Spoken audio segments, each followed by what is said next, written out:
চলুন আজ একটা নতুন ইংরেজি শব্দ শেখা যাক, মিসগিভিং। আচ্ছা, বড় কোনো সিদ্ধান্ত নেওয়ার আগে কি কখনো মনে দ্বিধা এসেছে?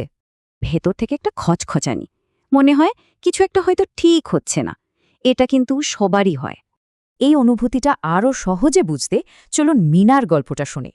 মিনা খুব ভালো একটা চাকরির অফার পায়, একদম নতুন আর দারুণ একটা শহরে।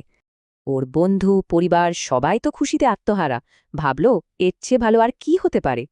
কিন্তু মিনার মনে কেন জানি একটা দ্বিধা কাজ করছিল। এই যে দ্বিধা, এটাই হলো মিসগিভিং। তাহলে মিসগিভিং মানে কি? এটা একটা নাউন। এর মানে হলো কোনো কিছু নিয়ে সন্দেহ বা আশঙ্কার অনুভূতি।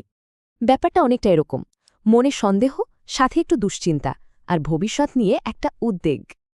মনে রাখতে হবে এটা কিন্তু একটা নেতিবাচক শব্দ, মানে এটা আনন্দ বা উত্তেজনার উল্টোটা বোঝায়। বেশ, অর্থ তো বোঝা গেল।